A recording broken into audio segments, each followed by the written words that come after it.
You're listening to the Parents of Hardworking Teens podcast, episode 86, turning hurdles into the how-to, so that the stuck points actually become the steps to completing a task or any project. And I'm including an exclusive resource that I'm going to gift to you to accompany this episode. So if you'd like to turn the frustrations or difficulties that arise when your teen gets stuck on something in their study into steps towards progress and accomplishment, then this is the episode for you.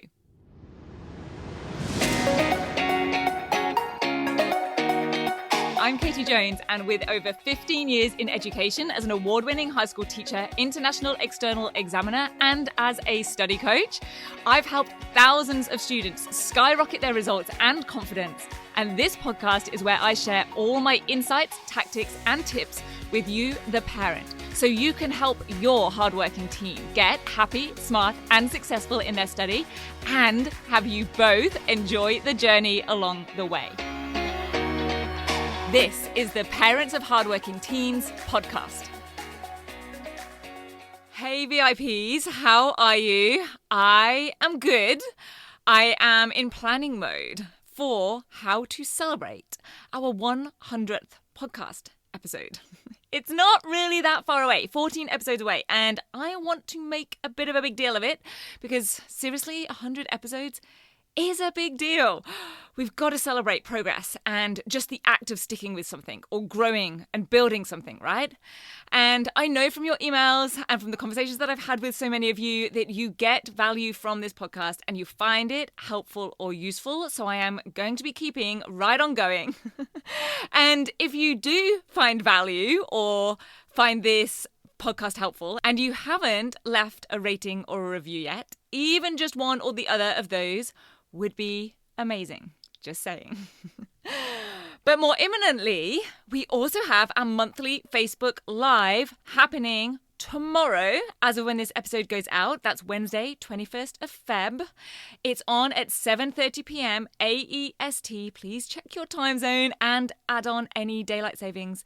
And it's going to be an Ask Me Anything session, an AMA, which means that you can come along and ask me anything, or you can email in or leave a comment on any of the social post reminders with your question if you can't make it live, and I will still answer it on the live session.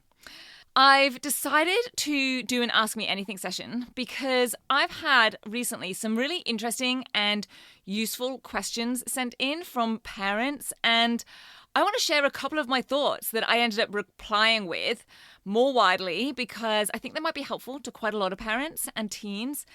And I know it takes a little bit of thought and time and effort and intention to email in. So I wanted to give you the opportunity to ask anything you've been wondering or would just like to pick my brain on. And that is really what these monthly sessions are all about on the Facebook page. I run a free live session on the third Wednesday of each month. So be sure to pop that in your diary for future 7:30 p.m. on the third Wednesday of each month. That's AEST. And it's where you get to ask me your questions, get my live feedback and answers, and a few tips and insights that I've decided I want to share along the way. Now, all of the past sessions are recorded. They are in the videos section of the Rock Solid Study Facebook page. So you can go see what you might have missed so far. And if you're listening to this after the 21st of Feb, you now know where you can go find the recording and make sure to mark it up to come along to a future session. And the theme of getting questions answered links perfectly to today's podcast episode, where we're going to talk about your teen getting stuck on something in their study. And specifically, the idea that getting stuck actually is the way, it paves the way to progress and accomplishment. It literally shows the way, shows the steps to success. So even though it feels like anything but progress in the moment, if we can figure out what is actually keeping your teen stuck or making them feel stuck, if we can determine what they are stuck on, then we have the steps to getting them unstuck. They have their steps to getting unstuck. Because really, when you think about it, not knowing some things or not knowing what to do at certain steps, well, that then becomes the to-do list. Figuring out what those things are, figuring out what or how to do it. That is literally on our to-do list now. Because getting stuck isn't what's keeping them stuck. What's keeping them stuck is not being able to determine exactly why they are stuck, what they are stuck with, and then not having a way to overcome that. Staying stuck is what happens when we don't know what we're stuck on or we don't know how to solve for that. So how do we get out of stuck and make progress? Number one, we literally just figure out what it is that we don't know. We figure out what we are actually stuck on or with. And then two, we decide what we need to do in order to solve for that. And we make that part of the plan of action in terms of completing the task. We create a solution to-do list, and that becomes part of tackling the task. Now, I have a resource that I'm going to gift to you to accompany this episode. It's called 6 Steps to Getting Unstuck. If you want to try and say that fast, please go for it. I will share the page where you can click to get that at the end of this episode, and I will also put it into the show notes. Now, the 6 steps to getting unstuck is a really clear flow diagram with simple yes/no options to step your team through whatever it is that they're working on. You can use it with them to help guide them and ask them constructive questions or help figure out what is the next step. Or you can simply hand it over and have them independently get themselves unstuck. And because it is strategy and skills-based, like almost all of my training, it can be used for any type of task in any subject. So let's consider an example of where this might happen. And I will share an example of where this happened for me recently. Something where I felt stuck and had hurdles and things that were confusing and things that I didn't have a clue how to do. And here's what it was. It was mounting the TV onto the wall. Now, you might think, oh, for goodness sakes, it's pretty simple. Or you might be like, yep, I wouldn't have a clue either. Just like some students might think that an essay is pretty simple and straightforward and they just can get on with it, and others might find that pretty challenging and feel like they don't really know where to start or what to do. And also, like what often happens with study and perhaps your teen, it kind of felt like it should have been fairly straightforward. Like loads of people have their TV mounted on the wall, or loads of students can write essays. It can't be that hard, right? But the instant that my husband and I decided to do it, or I talked my husband into the fact that we should do it, we also instantly kind of went, okay, I have no idea how to actually do this. He won't mind me telling you that we are both pretty useless at DIY, but we are fairly good at, watching YouTube tutorials and figuring stuff out, and also sometimes knowing when we really aren't equipped or skilled enough to do something and we really need to hand it over to someone else. But we figured out that, yes, of course, we first of all need to get a wall mount. We knew something needed to happen with the wires and the cables, but we didn't know how to do any of this or what we really needed to buy. And this is where I tend to get into strife in life in general, because I kind of have the attitude of, how hard can it be? We'll figure it out.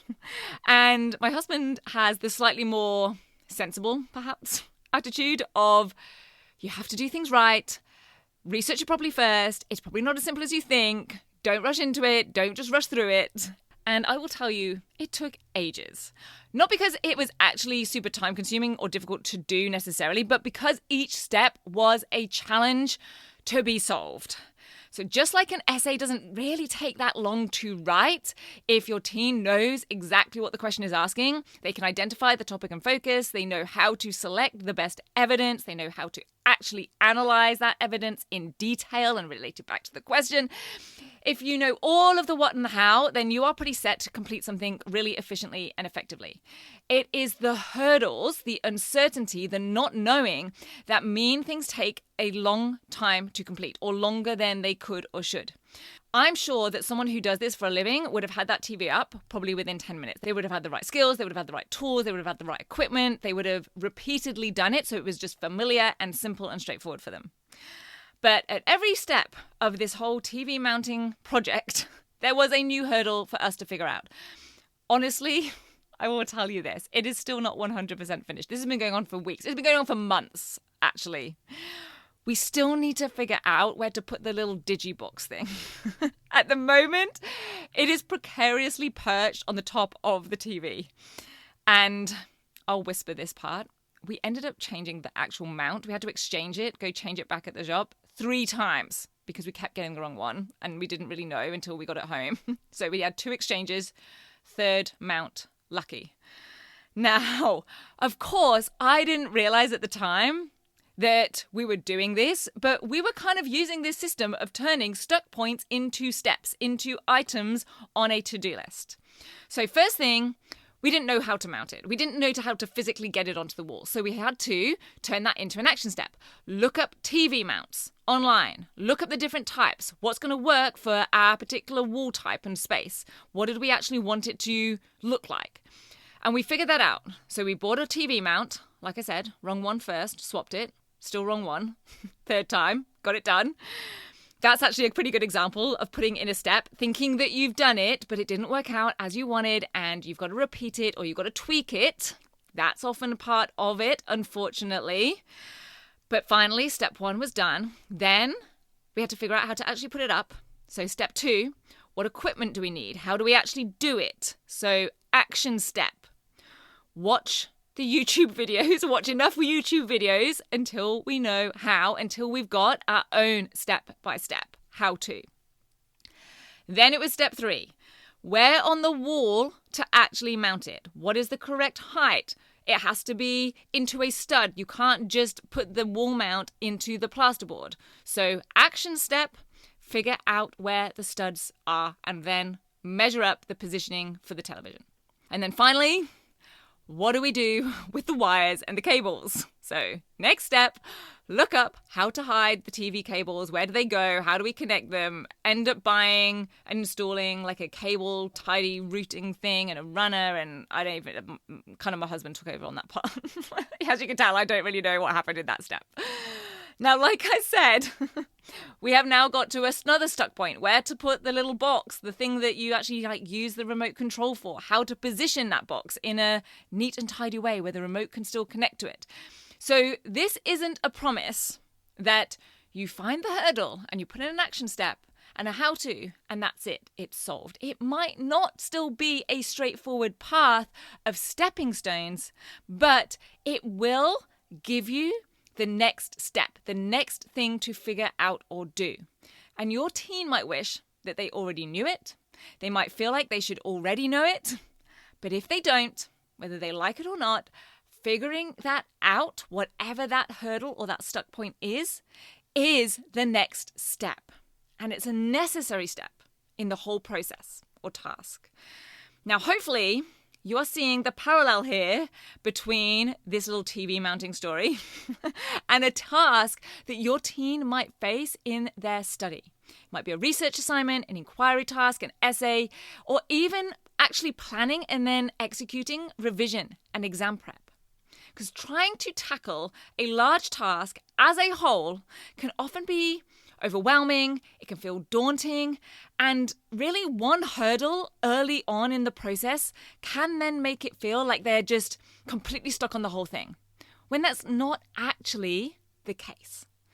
So whenever your teen has a larger task or assessment, yes, we want them to chunk it down and break it down into steps, but it might also be a good idea to have part of that process starting out by building awareness.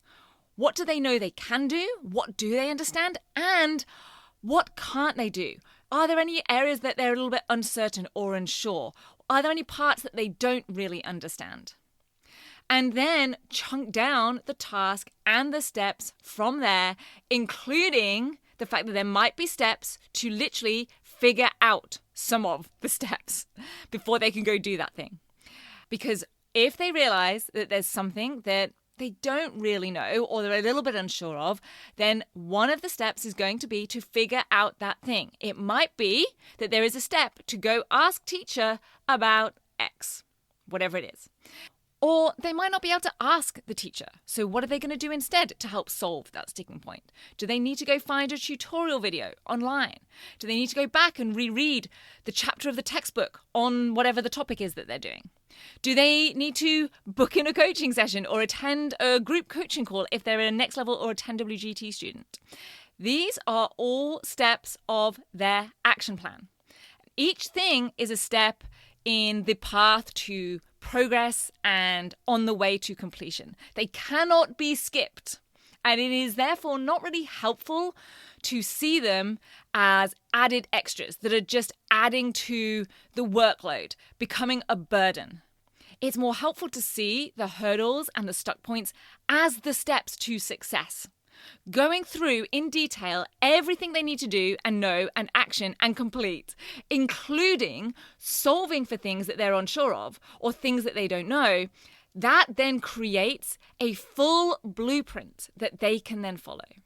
So a hurdle or a stumbling block or something that your teen is stuck on is actually one of the keys to completing the overall task or achieving a goal. The thing that we are stuck on literally highlights the things that we need to then do. Because the how-to, the blueprint to accomplishment, is to conquer and overcome each thing that is in between where your teen is at now and where they want to be. And in this case, that might literally be where they are at now, having not yet written the essay, to the finished essay or their completed exam block, with the grades that they want and without extra stress and struggle along the way. Because if they ignore those areas, they're either going to come out with a lower grade or score than they wanted or hoped for or are capable of, or they're going to come up against some stress, some struggle along the way. Now, as I promised, if you would like a flowchart of that path to accomplishment with some of the most common hurdles and things that I see keeping students stuck in their assessment tasks, in their everyday study, some of which students have often not really considered might be keeping them stuck, and at each step, have me show them what to do to solve for those, you can get your copy of my 6 Steps to Getting Unstuck resource. It is at the episode 86 podcast webpage. So that is www.rocksolidstudy.com/86. The digits, the numbers 86. And in this flowchart, it literally asks them things like, have you identified the command word of the question? Yes, go this way. No, go this way. Next question. Do you know the aim or objective of the task? Yes, do this. No, do this. So that link again, www.rocksolidstudy.com/86. I will put that as a direct hyperlink in the show notes so that you can grab that resource for free to be able to constructively help your teen if they get stuck, or just to hand over to them so they become more independent in getting themselves unstuck. But what I'd really love most of all for you and your teen to take away from this episode is that idea that the stuck points are not necessarily negatives. They are literally the steps to success or accomplishment or completion. The hurdles are the how-to, and we use them to create a clear path and, more tangibly, an action plan or a to-do list. So I hope that helps reframe things a little bit, maybe in those moments of overwhelm or of frustration, and turn them into something a little bit more productive. So I hope you have a great rest of your week. I will meet you back here next week. Take care, and I'll see you then. Bye. If you're ready to have your teen achieve their best possible result with less stress, then I want to invite you to enroll them in the 10-week Grade Transformation Program, where they're going to learn the key concepts, skills, and strategies to catapult their performance in assessments and exams. It's risk-free. They either achieve bigger and better results with a whole lot more confidence in 10 weeks, or we refund you in full. Just head over to www.rocksolidstudy.com rocksolidstudy.com/program, and I'll see you there.